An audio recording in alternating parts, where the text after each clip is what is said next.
Hello, and thank you for joining us for today's presentation entitled A Value Measurement Framework for Enterprise Architecture. As management consultant Peter Drucker once said, if you can't measure it, you can't manage it. With that said, enterprise architecture programs must have a way to prove their worth, and value measurement is often cited as a top concern for enterprise architecture practitioners and the business leaders that support their programs. Currently, many metrics concerning an EA program focus primarily on internal measurements. Although these measurements are important, they do not necessarily show business value or growth. Perhaps no one has looked at the relationship between value measurement and enterprise architecture more than Dr. Brian Cameron. Dr. Cameron is the Executive Director of the Center for Enterprise Architecture in the College of Information Sciences and Technology at the Pennsylvania State University. He is also the Program Director for the new Masters of Professional Studies in Enterprise Architecture. Within the College of Information Sciences and Technology, Dr. Cameron works with a wide portfolio of companies on a variety of consulting engagements ranging from systems integration projects to enterprise architecture planning and design. And we are pleased to have him join us to share his insights on his current research in the area of value measurement for EA. Brian, thanks for joining us today and sharing your insights, and I'll turn the presentation over to you. Okay, thank you, Ben. It's a pleasure to be here with you folks this morning. As Ben said, my name is Brian Cameron. I'm the Executive Director of the Center for Enterprise Architecture at Penn State. And today I'd like to talk with you about one of the top areas of interest and concern to the members of our center. Almost every week I get an inquiry about something related to measuring the value of enterprise architecture. So this is actually a research stream of mine within our center.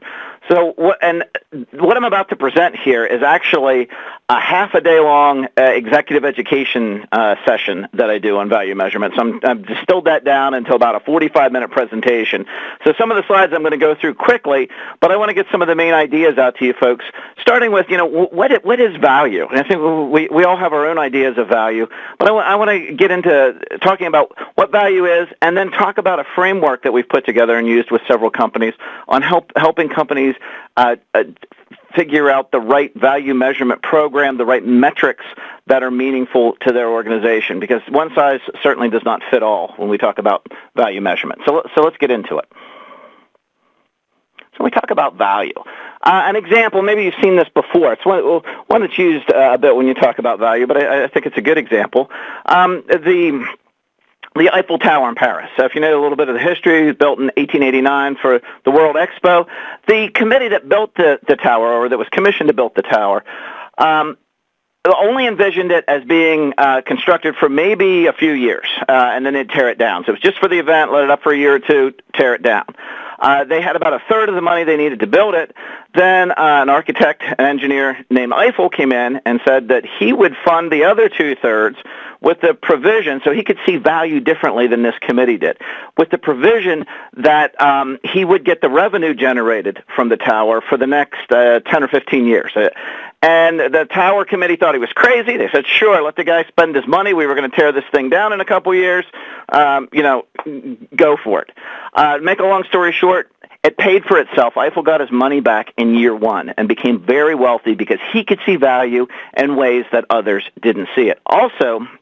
He also patented a process where this was the first project to be constructed in a factory and put together like an erector set. So he patented that process as well and became extremely wealthy. But again, he could see value in ways that others didn't. So value measurement, as Ben says, consistently cited as a top area of importance for enterprise architecture, but also consistently cited as one of the lowest areas of maturity. And I'll talk a little bit about a study we did about a year ago where we had over 350 responses, and half of the people that responded, approximately half, had no value measurement whatsoever. The other half, their value measurement programs were less than 3 years old. So definitely an area that's very mature, if it exists at all in most organizations. So when we look at all the possible things to measure and the different levels in the organization and what they value, from lower-level IT performance metrics to metrics around strategy and objectives, all the way up to strategic objectives and strategic metrics, there's a whole host of things that we need to think about and consider. And most people tend to make value measurement, they try to make it too simple. There's not a silver bullet for this. So that's why we're going to go through a process. But I can't tell you how many calls I get where from people say, well, what metrics? Give me 5 metrics I should be using to measure value. And, I'm thinking to myself, if that's how you're starting the conversation, you're thinking about this all wrong. I could easily give you 5 metrics, but they're probably not going to be the 5 metrics that are right for your organization. So let's talk about what is value. Value propositions defined as the value to be delivered from a belief from a customer of value from the customer of value that will be experienced. A value proposition can be applied to an entire organization, parts of the customer accounts, or products or services. Creating a value proposition is part of a business strategy. Kaplan and Norton are quoted as saying, strategy is based on differentiated customer value propositions. Satisfying customers is the source of sustainable value creation. So then the question is there value in measuring value? If we're measuring something and measuring a basket of different metrics or KPIs, it takes time and money to do this. So is it worth doing? And the pros, I think we all know the pros. We have to demonstrate to the organization our contribution and how we're adding value to the organization. I think this is more important today than ever before. But there are some cons. If you're measuring the wrong things, it can be resource intense. It can take a lot of time, effort, and money. So you really need to make sure you're measuring the right things. Too often I go into organizations and they're measuring a set of metrics, and I ask them, well, who uses these metrics? And there's always a handful that well, we don't know. We've always measured this, and we just assume somebody down the line is using it, but we're not really sure who or how. And that happens all the time. So metrics get put in place, and they never change, and after a while, they're obsolete or no longer used. So what are the components of value? We talk about value. According to Michael Porter, very famous management consultant and author, there are 3 types of value. Economic value, this is the value that our investors, whoever's putting money into what we're doing, what do they value? Business value, this is the value of whoever consumes or uses what we're producing. And then personal value, which is a little harder for us to get our arms around, but still very important to consider, is more of the political value of the major players. What are the agendas and things we need to think about more from a political standpoint? And I'm sure we've seen many instances where decisions are made not necessarily because they're the best economic or business value, but because they're the better political decision. So we need to, we often try to shy away from politics in our decision making, but we need to factor this in and be aware of the different political viewpoints and agendas. So how do we measure these things?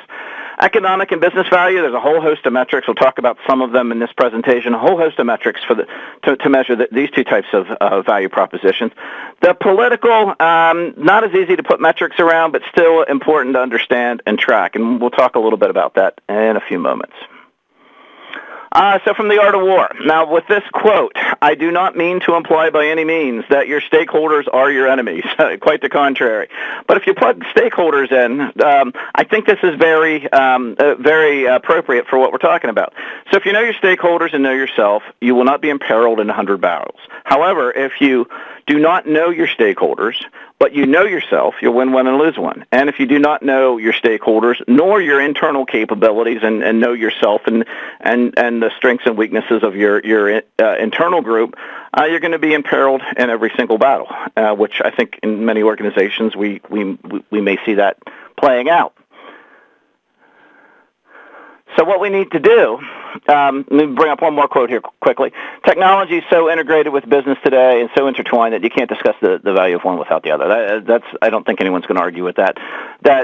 Technology, IT is just part of the business, and we can't really discuss value of one without fully discussing the value of the other. So we look at the role of enterprise architecture. In our center, we talk about enterprise architecture as being that bridge or link, if you will, between strategy and execution. and that link, that bridge that either doesn't function very well in many organizations or is missing for the most part. And I think that's why we see such a poor track record of strategy execution, because that bridge isn't functioning well in many organizations.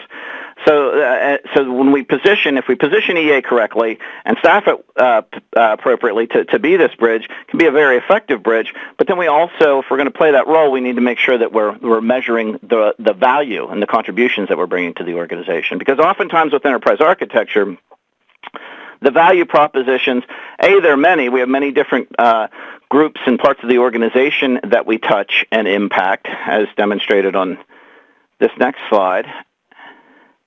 And also, EA has kind of a lag effect as well, before we get into our framework, where I hear this from many different groups and organizations, that by the time we get things implemented, several years down the road, 3-4 years down the road, the contributions of EA are diluted. And many people, success has 1,000 fathers.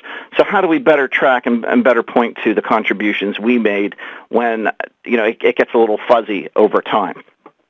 So what we did after hearing the need and seeing the need, and I won't say we've read everything on value measurement, but we've looked at just about everything that's out there. We've created, and I hate to use the word framework because I think that gets overused in our space, but we've created a process, if you will.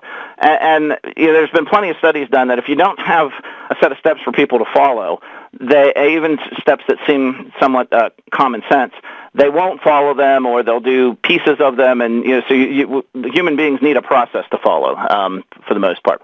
So that's what we've tried to outline here. So I'm gonna go through the major parts of this process and talk about some of their components. The first is doing a stakeholder analysis. Now I know usually when I mention stakeholder analysis, I see eyes roll in the room. Oh boy, here we go. We don't need to do a stakeholder analysis. We know who our stakeholders are. We know who our key stakeholders are. We don't need to take the time to do this. But from my experience, if you ask a group of people within any given organization who their key stakeholders are, their most important stakeholders, you'll get roughly 70% agreement. That other 30%, there'll be, in some cases, pretty heated debate on who's really a key stakeholder and who's not. So there's not uniform understanding and agreement in most organizations on who the key stakeholders are. You may have hundreds of stakeholders. You can't address and understand all of them. You need to figure out who the key stakeholders are that most impact your success and are concerned with what you do, and focus on understanding their value proposition. So we'll talk more about that in a second. Then also understanding your core business capabilities and how they're measured. We'll talk a bit more about that as well. And then mapping the two together. And again, we'll go through these steps in more detail. Then selecting metrics, putting governance around the metrics. Too often metrics get put in place and are never revisited again. Nobody wants to change metrics frequently, but you got to realize that your business changes. Every organization changes. And things that made sense to measure a few years ago may not make sense or as much sense today, and maybe new metrics are needed. So there's got to be some life cycle and governance around this. And then communication. Most EA groups do not communicate well. And they might be doing great work, but the perception in the rest of the organization is that we don't know what these guys are doing or what value they add. And a lot of that's due to poor communication. So we're gonna talk about that. Okay. Stakeholders. So like I said, who are the key stakeholders? Which one are key stakeholders? We'll look at a process for doing this and then talk about mapping that to capability. So like I said, I'm going to go through a few of these slides somewhat quickly. And when we map them, after we go through the process, hopefully there's strong overlap between the core business capabilities and how they're measured and the key stakeholders and what they value. And I'm going to suggest if there's not strong overlap, or if there's no overlap at all, then your organization has more problems than just value measurement. If your key stakeholders value one thing, but the business is measuring and valuing something else, then there's some other issues there. And like I said, then we'll go through looking at different types of metrics, qualitative as well as quantitative. Most people try to shy away from the qualitative, but oftentimes in what we do, there's not a lot of direct quantitative measures for us to use, and we have to use qualitative. That's why I'm going to point out this isn't a job. I like to use the phrase for other duties as assigned. So we all have our employment descriptions, and at the bottom they typically say other duties as assigned. If value measurement is other duties as assigned, it's not going to work or not work very well, which is typically what I see. You got people that want to do their real work, get back to their real job. Oh yeah, I got to measure some of this stuff too, so I'll do that, and I'll do it half-heartedly because I want to get back to my real job. And if that's the way it's treated, and that you're going to get what you put into it. It can't be other duties as assigned. So I'm going to point out some of the skills needed, try to impress upon you why this needs to be treated as an area of importance in your group, and that you bring in people with the right skills that see this as something they want to do and will make this an important part of their jobs. Okay, let's start with the first part, stakeholder analysis and understanding your stakeholders. Okay, there are many different ways to do stakeholder analysis. We're not saying that one is better than the other. If your organization has a method of performing stakeholder analysis that everybody understands, everybody knows, everybody's used and been trained on, great. Use that. We don't want to go through a whole set of new courses to learn a new process. If you don't, we can suggest a process that we think works well. But again, if you have one, we use that. It's just important that the process produces two major points of data: the interest and impact of the stakeholders and the power and influence that the stakeholders have over your group and what you're doing. So then we get a nice four-quadrant graph like we all like to see, where we have the interest of the stakeholders on one axis and their power and influence over the other. And then the upper right are our key stakeholders. That's the group we want to hone in on. It's not that the others aren't important. It's just we don't have time and resources to consider them all. We want to hone in on the value propositions, those KPIs that our key stakeholders value. So what we're trying to do here in all of this is align our value measurement with the value measures of our key stakeholders and owners of our core business capabilities. So why do we want to do that? Because if you can show them how you're helping improve what they care about, they're going to see you as a strategic resource.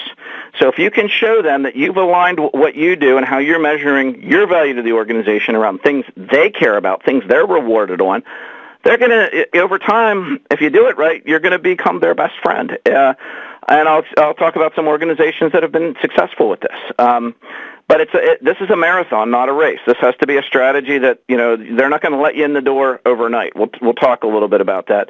You have to prove yourself. Most people, if you tell them that you understand how they're measured and what they value, and you feel you can help improve some of these metrics, they'll give you the chance, but only once. And you got to make sure that you pick the right metrics, the right projects, the right pilot projects to prove your value. And then if you have success, then they'll invite you in. And eventually, I've seen this happen in a couple corporations, and it takes a good 3-4 years for this to happen. But then they start inviting you in on strategy discussions, and then you start getting the seat at the table that we all want. But you have to earn it. It's not going to be given to you. And you also have to have the right people that can carry on these discussions. So I'm going to go through, I think as we go through here, you see the type of person it takes. Oftentimes, this is not your IT people. Most IT people... and again, I'm stereotyping. I hate to stereotype because I'm a reformed IT person myself.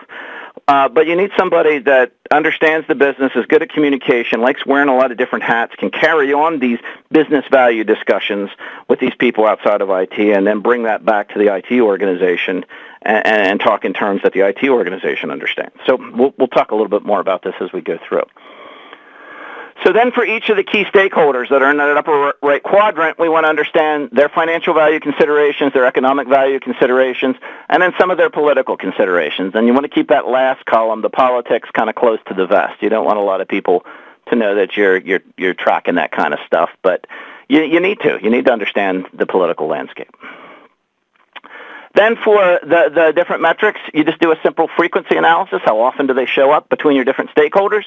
And the ones that show up the most are the ones that you should look at starting to measure first. Because if you can align what you're doing to those metrics, you're going to impact the most people, because those metrics are used and cared about by the largest number of people.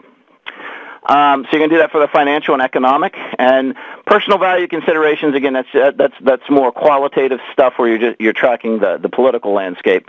But for the economic and financial, you'll easily get a list of metrics and be able to see which one of those, or which set of those come up the most frequently. Then from here, we get into understanding the core business capabilities. Now, the word capability is something that many people debate. You go to conferences or seminars on business capability, and you could spend the first couple hours just debating what a capability is. We're not going to do that here, okay? Here's a definition. We're not saying it's the definition. But if your organization has an understanding of capability that everybody understands, everybody uses, then we go with definition. Okay, we're not going to try to relearn the whole organization. Some people call their business functions capabilities. Others argue that business functions are not capabilities. They're a finer-grained entity.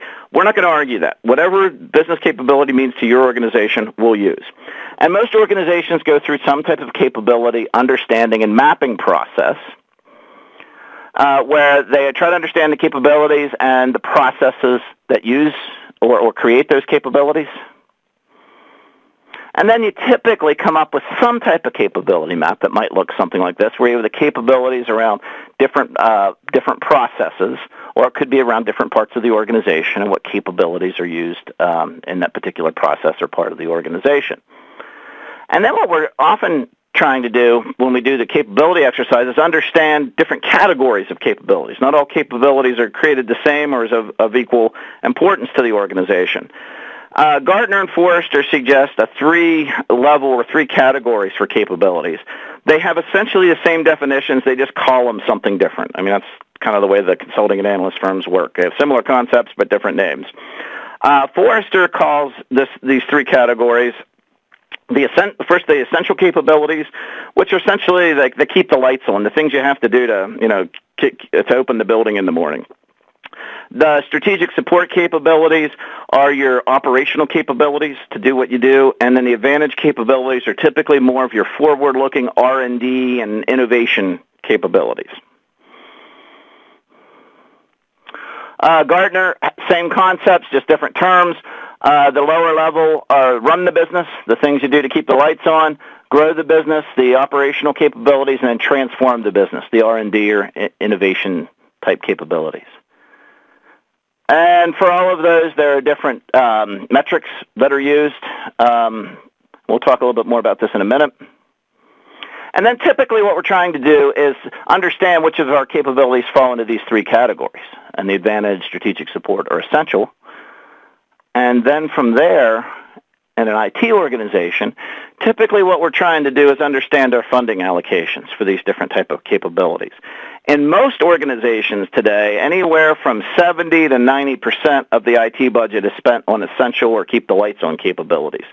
What most organizations are trying to do over time is shift that from 70 to 90% on essential to more of 60, 70% on R&D and innovation capabilities, and maybe 15, 20%, or in some cases less, on the keep the lights on stuff. And the keep the lights on capabilities are typically capabilities that are good candidates for outsourcing as well. So that's typically why we do these things, to understand what we have, where our funding's going, and how we might want to try to change that funding allocation over time. So once we have them categorized, we need to prioritize these capabilities by value to the business and complexity of assessing the value of the capability. So what do I mean by that? For some capabilities, especially complex capabilities that might span the enterprise, getting the data might be difficult to do. So when you're first starting out, what I'm going to suggest in this quadrant is that you want to start in the upper left. You want high business value capabilities that have low or reasonable value complexity calculation. Then as you get more mature and become better with it, you can move over to the upper right where you have high business value and higher complexity of value calculation or access to data. Then from here, for the high business value capabilities that have low to reasonable value complexity, what measures are used? How are they measured? What are their KPIs? Then we map them together. And hopefully there's a lot of overlap between what your key stakeholders value and how your business capabilities are measured. That overlap in that Venn diagram, we'll argue, is your sweet spot. Those are the metrics, the KPIs. If you align to them, you're going to hit the largest value proposition you can in your organization. It's how your core business capabilities are measured and what your key stakeholders value.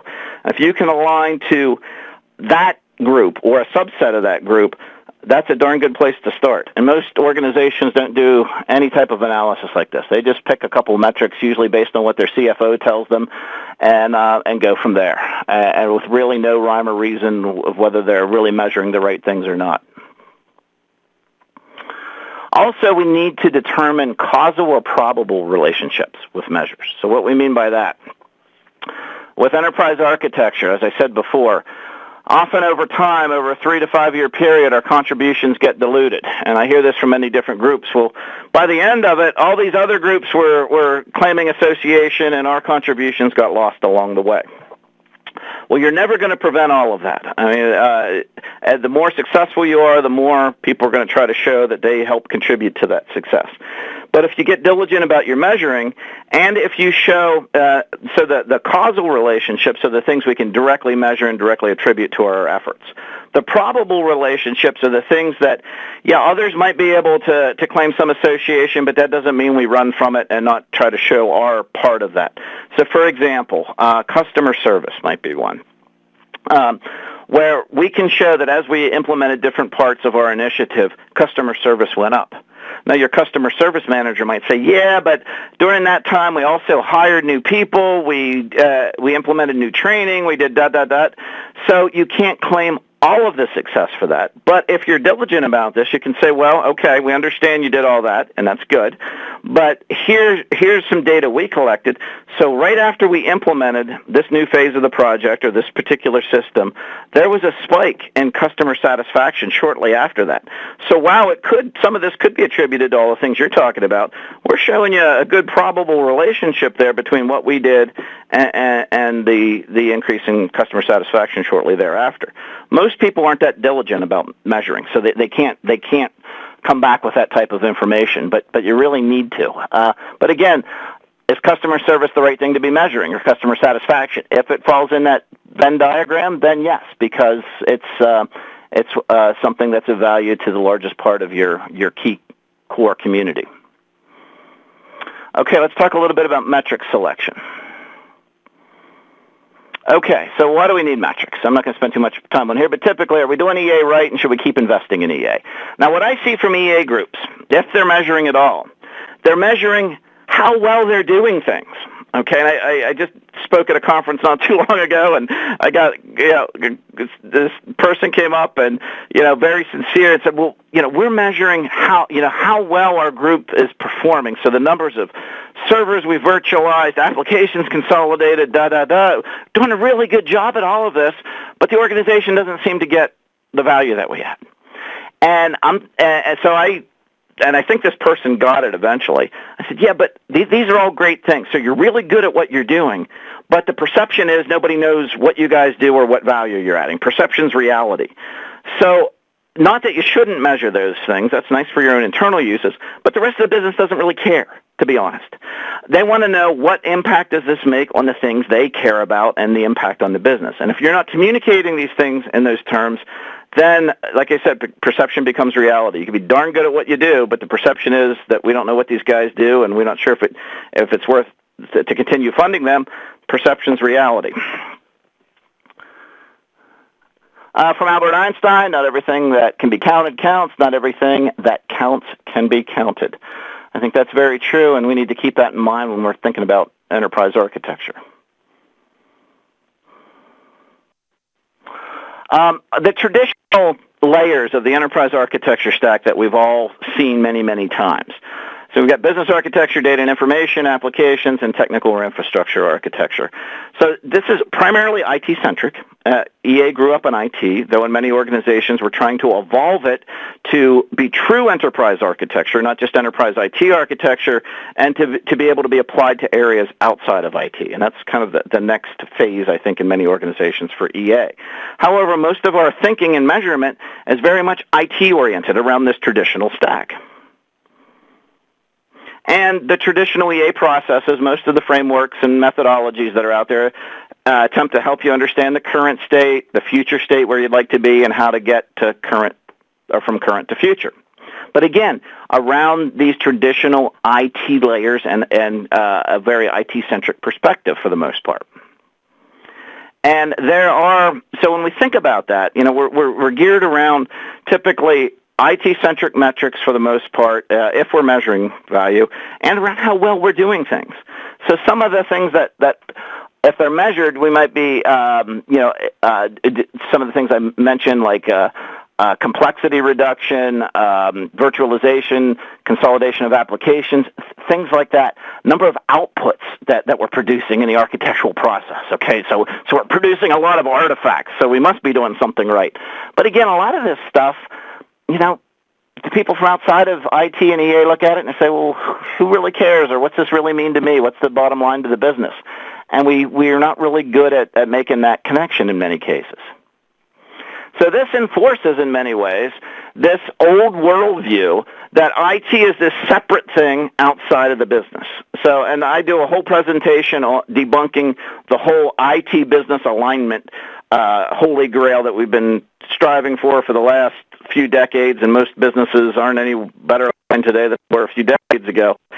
And you're starting to read a lot recently that whole alignment philosophy and paradigm is really flawed and really old thinking, and there's a lot of newer stuff coming out today. So the newer perspective is that IT is just another part of the business, and it has to be thought about and measured and talked about just like we do the rest of the business. And I think that's what we all really want anyhow. We don't want to be this separate thing in the basement that nobody really knows what's done and is measured and thought about differently than the rest of the organization. So what this really necessitates, and this is some early work that you're not going to find on the internet anywhere, it's still very much under development. This is kind of the next generation EA stack, if you will. So on the left-hand side, we have the stack that I just went through, the traditional one that we all grew up with. But what we really need to get EA outside of IT and have it be understood and used by other parts of the organization, we really need new models and frameworks that can be easily applied to the entire enterprise and are not overly IT-centric. So Len Feskins from the Open Group is working on this model where he's come up with a new EA stack that is designed to express different layers of the organization in terms that are meaningful to everybody, not just the IT folks. So, for example, under physical and intangible assets, rather than just talking about IT assets, we're talking about all physical and intangible assets for the organization. And you can read over the rest of these. Again, this is a work in process. You're not going to find anything publicly available in it yet, but it's something that is being worked on, and I think is a good example of where we need to go in our thinking in the future. Okay, some value metrics. The next couple slides are put in here to show you the huge number of metrics that are out there. There's almost every other week there's a new report on new metrics coming out for measuring either EA or enterprise-wide IT initiatives. Some are very exotic metrics. So there's just literally hundreds of metrics out there for you to choose from. So that's the purpose of the next couple slides. And I'm not saying any of these are right. On this next slide, 5 essential metrics for EA, this was published some time ago by Forrester. I actually know the person who wrote this very well, Jeff Scott.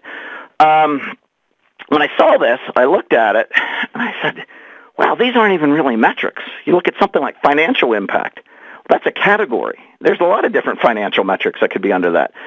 And who's to say that these 5 are the right things for your organization? Some of them might be right, some of them might be wrong. So I called the guy up that wrote it, and like I said, he's a friend of mine. I said, Jeff, I don't really agree with this. It's not that what you have in here is bad. It's just saying that these are the 5 metrics that work for everybody, and these aren't really metrics. They're categories. And he said, well, I agree with you, but this is kind of the Forrester position at this point in time, and I got to publish what they tell me to do. So he didn't even really agree with it. So you really have to look skeptically at a lot of the stuff that's out there because even the people that wrote it don't necessarily wholeheartedly agree with everything that's in it. And again, like I said, tons of metrics out there. Here's some sample metrics for supply management, demand management, support services. This is from the Corporate Executive Board, 12 next generation metrics for EA. Again, these may be the 12 that work for your organization, or they may be the 12 wrong metrics for your organization. Some of these are rather exotic and take some effort to calculate the data or get the data and calculate. So you really got to be sure that you're doing the right thing, or you might be wasting a lot of money calculating metrics that nobody really cares about. And Gartner has metrics for the run, grow, and transform capabilities as well. So like I said, there are no shortage of metrics. So the problem isn't lack of metrics. It's knowing which ones make sense for your organization and will provide the most value for the effort required. And that's the heart of what we're doing with our process. So just quickly, this is also from the Corporate Executive Board, attributes of an effective metrics, precise, clearly defined, articulated in user language, actionable, stakeholder relevant. I'll let you read through these. In the interest of time, I'm not going to take much time and read through every single slide. 7 pitfalls of IT value metrics, the ones that I see most often here. Old metrics never die. So if you do put some type of governance process in place and you determine that a metric is no longer needed, almost always there's some type of shadow measurement program that goes on where the person that's been tracking this metric for so many years continues to do it because he or she thinks that someday somebody's going to want this information and they're going to thank me for continuing to track this. So you got to make sure that when you put something to bed that you try to sniff out the shadow programs because they're just wasting time and money on things that are no longer needed. Also, many metrics, many meanings. You can have the same metrics in different parts of a large organization that mean different things. So you got to make sure that you try to get some consistency across your organization on what we mean when we talk about a certain metric. And you can look at these others as well. I talked about probable cause already. I already used the example of customer satisfaction, so I got a little ahead of myself. But again, to prove your contributions, you gotta have some before data on how things were before you got started, and then you've got to track as you come up with different milestones, different major deliverables, or different systems that come online. You got to track. Was there a jump in performance after you did whatever it is that you're putting into place? And if you don't have the before data and you're not tracking along the way, it's tough to really show that you made a contribution.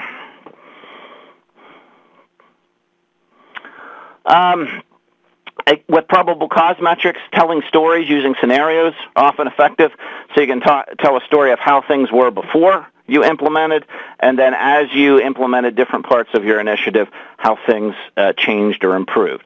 So putting it all together in a scenario or story. And typically when you're doing this, or when you do EA, you're doing, especially when you're first starting out, you're doing some type of pilot project somewhere. So again, with the pilot project, it's very important to make sure you're selecting the right pilot. Too often I see people just take a pilot project because it happens to be there, and that's not the right way to look at it, in my opinion. You want to strategically look at a pilot project because this is going to set the tone for your success in your organization. If it goes well, you're going to get good PR. If it doesn't, you're going to have a tough time going forward. So making sure that you select a pilot project that isn't too easy. If it's too easy to do, people will just discount it and say, my high school son or daughter could do that. And then if it's on the other side of the coin, if it's too complex, you have a higher chance of failure. So you want something moderately complex that you feel that you have a high chance of succeeding and making a big impact for your pilot project, because this will set the tone for your future success in the organization. So you really need to think it through, and then start with a friendly organization as well.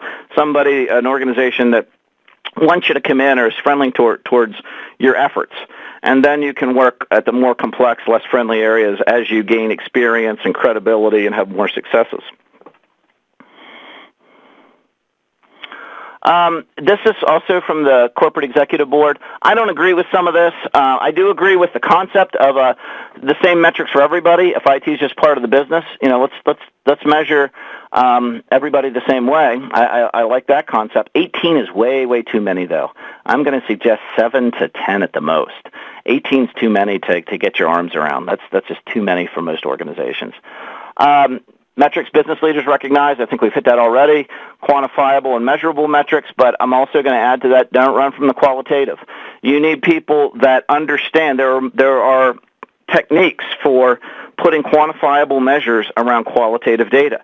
So you need people that understand how to do data analysis. This is why this can't be other duties as assigned. They need to understand how to do data analysis and how to communicate data in different forms. We're going to talk about that in a few moments. This is a skill set that most IT people don't have.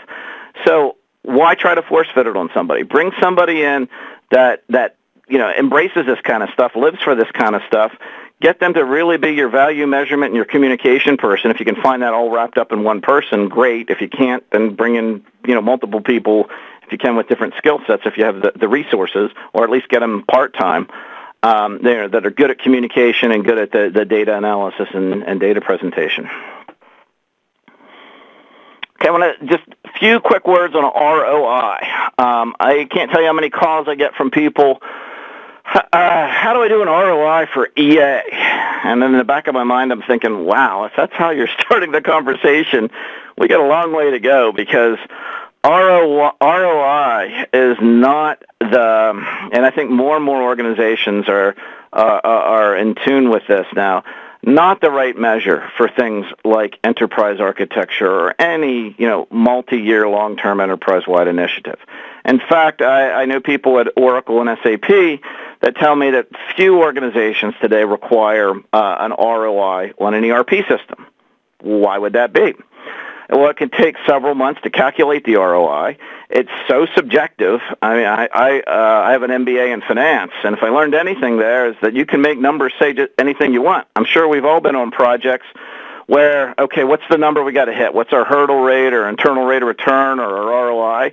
Lo and behold, we come in, right around there. You can make numbers say whatever you want. So there's so much subjectivity in it, and it can take a while to do, and it's just it's not a meaningful measure. So many organizations don't require it any longer. However, if you're in an organization that does, we got to live in the real world. I'm going to show you a way that to do a multi-year ROI that could be used if you have to do an ROI.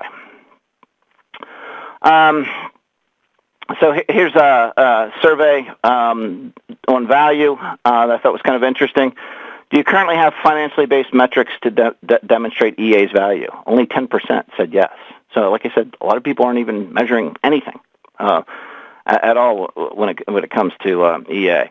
What's wrong with ROI? I hit some of this before, especially if you're doing a one-year ROI. In North America, we're very quarterly driven, and if you can't do a 12-month to an 18-month ROI on a project, it may not get approved in many organizations. That's never going to work for EA. I mean, you need a good 3 to 5 year time horizon, and if you're in a 12 to 18-month ROI approval cycle, never going to happen. The ROIs, especially when you're first starting out, is going to be negative in that time. But let me talk a little bit more about that in a second. And like I said, there's a lag in EA efforts between when you spend the money and you make the effort and the value is actually realized on a large scale. And that's not in a 12 to 18-month period in most organizations. So numerous companies are recognizing this. I'll let you read the quote. But they're realizing that ROIs are very subjective. If you want to make somebody squirm in a meeting, they throw up an ROI for a complex project, start asking them a lot of questions on how it was calculated, because I guarantee you there's a lot of subjectivity in there. Most people, though, in the meetings I've been in, they never look under the hood and never really ask a lot of questions, and people just fly right by assuming that ROI is correct.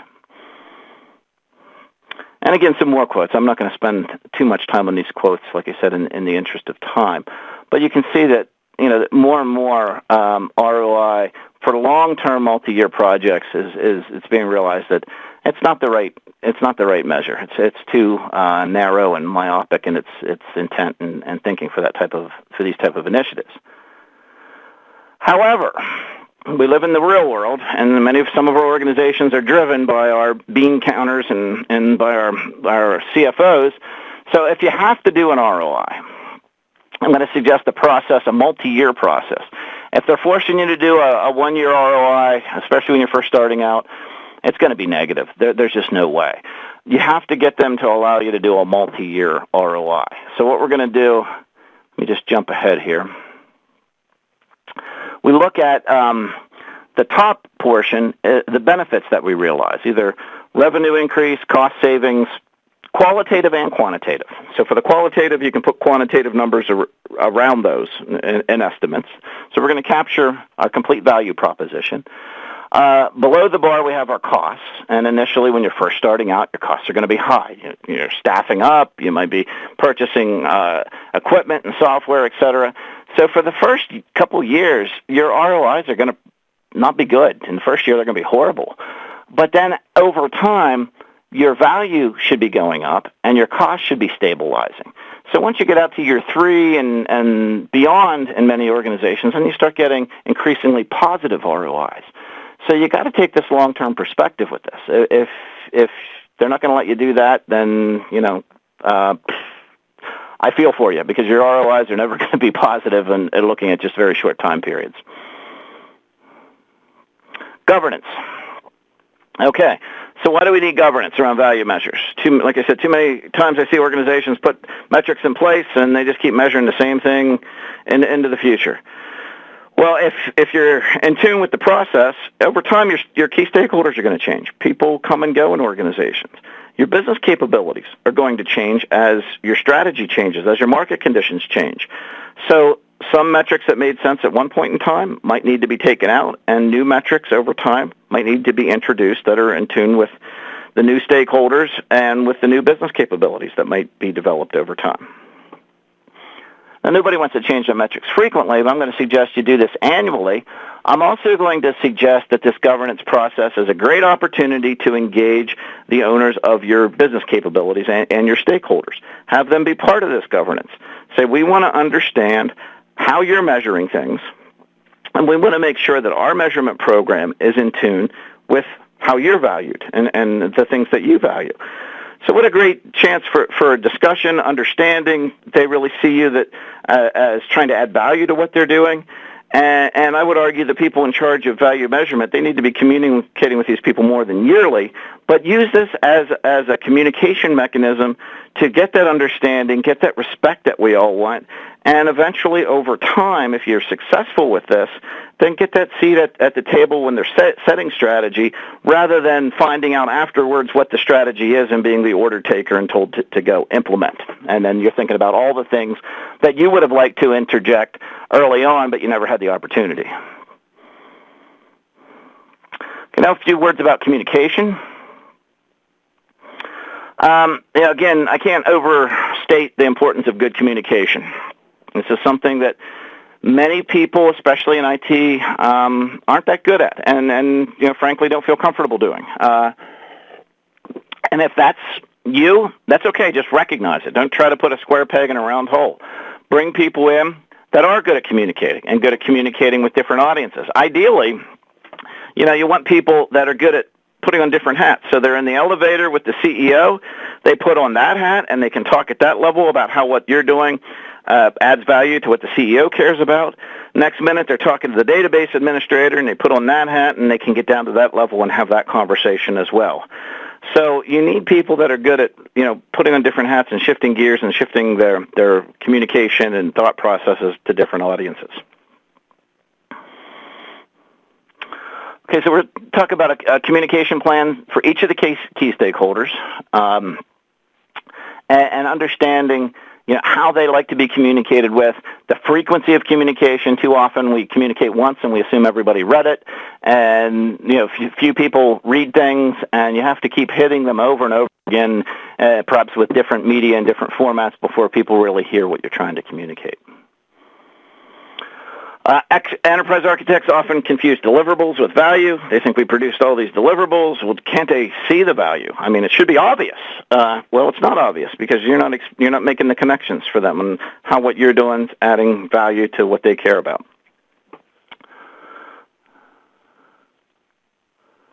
Okay, know your audience. There's many different ways to represent data. So know which method is most appropriate for your audience. So typically the higher up the food chain you go, the more summary data they want to see. And then as you get down into the lower ranks, they're interested in more of the details.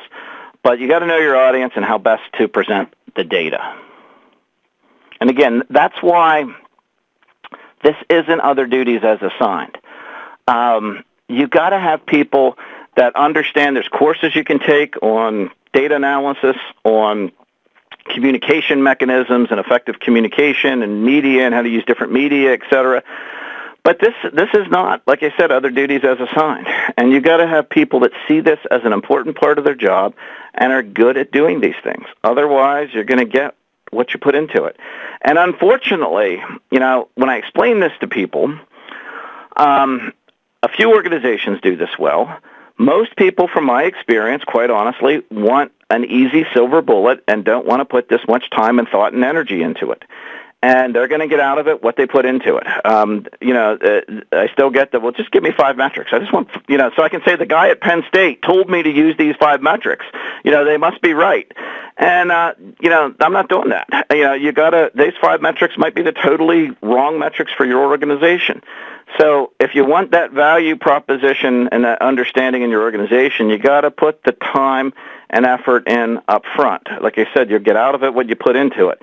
But I find many people want the quick fix and don't want to put this much time and effort into it, unfortunately. So a few concluding thoughts, and then we'll get into some Q&A. I'm not going to read all of these. I think we've hit all of them. You can read over them later. I think we've hit most of these points since we're coming up on the bottom of the hour here, and I'm going to allow a little time for Q&A. So I'm going to just go through these quickly, and you'll be able to read through these in more detail later. I think we've hit all these as we've talked. Communication, can't overstate that, extremely important. And I walked you through, very quickly, the framework that we've used with different organizations and had success to really understand what you should be measuring in your organization. Okay, I'm willing to stay on longer. Went a little bit later. I was hoping to allow 10 to 15 minutes for Q&A, but I'd like to open it up for questions at this time. Brian, thank you very much. We did have a number of questions come in while you were presenting, so let's just jump right into it in the few minutes that we have left. First question comes in, what is the single biggest mistake organizations make when thinking about measuring the value of EA? Well, I think there's a few. One is oversimplifying this. Like I said, give us 5 metrics that we should be using. And without going through this type of analysis, anybody that gives you those 5 metrics is doing it, in my opinion, with no data. They're just throwing out metrics that may or may not be of use to you. So I find people that want the quick fix, they want the silver bullet, and they try to make this out to be much more simple than it really is. So as a result, if they are measuring, they typically aren't very effective, and they aren't very effective at communicating their value to the rest of the organization. Brian, we had a couple of questions come in from the perspective of the government sector. Are there any variations on the theme that you just went through that people should consider when looking at measuring value from a government perspective? No, I don't think so, and I'll tell you why. And I think that, and this process, in my opinion, isn't just for EA. It can be applied to any enterprise-wide initiative. So I'm not saying that the metrics that you use are values that companies typically use, like ROI or profit metrics, because that's typically what you'd see in a private corporation. I'm saying metrics that your key stakeholders and the owners of your when I say business capabilities, I'm using that generically. You have capabilities in government that you provide to your citizens and to your stakeholders. So and they're measured somehow. There's some measurement, there's some KPIs around those. Understanding what they are, they might be a totally different set of KPIs than what your counterparts in the private sector use. And that's why I'm saying this is not one size fits all. If you go through and just use the metrics like I threw out with some of these reports, they might be the totally wrong metrics for the government sector. But going through this process to go through that understanding will help you drill down on which metrics are right for your particular organization. Thanks. And Brian, we're quickly approaching the bottom of the hour. Maybe we have time for two more questions. If we don't have a chance to answer your questions on the call today, we'll follow up with you after the event. Just wanted to make sure that I mentioned that. So here we go, two more questions. Comment first, ROI to stakeholders may be the most important thing for any new EA initiative. Question is, does value and ROI go hand in hand? No, hopefully I gave some points why I don't feel ROI is a good measure of value for EA. Please go back and take a look at those slides again. No, I do not feel that value for EA and ROI are equivalent, or that ROI is a good measure of value for EA. However, if you live in an organization that requires it, I suggested a process for calculating a multi-year ROI, realizing we have to live in the real world, and sometimes you have to produce those things. And then finally, last question, what are your predictions for EA value measurement over the next 3 to 5 years? That's a good question. I'm encouraged that I'm seeing more interest. I mean, look at the number of people that were on this webinar. I'm starting to see a lot of new thinking around value measurement, realization that more time and effort needs to be put into it, and not just that it's just other duties as assigned. So I'm encouraged with what I see. I think more organizations need to take it seriously, and I think more and more are over time. So I think in time, this is going to become almost a sub-profession within EA. I don't want to use the word profession, but there's going to be a realization that certain skills and capabilities are needed, and we have to have people on board with those skills and capabilities, and we just can't throw it out to anybody. Thanks, Brian. And we are at the bottom of the hour. So before we conclude our webinar, I'd once again like to thank you, Dr. Cameron. We certainly do appreciate the time, the effort, the thoughtful consideration you put into today's presentation. I'd also like to thank our webinar audience for taking the time out of your day to join us. We hope you found today's presentation informative and helpful. And then finally, upon leaving today's webinar, you'll get a sneak peek at the topic for our next event. We hope you can join us on June 27th for a true expert brief, where we're going to present best practices related to creating awareness about your EA program and offer some tips to help you better market your program's results to internal stakeholders. So we look forward to seeing you then. For now, thank you very much. Thank you.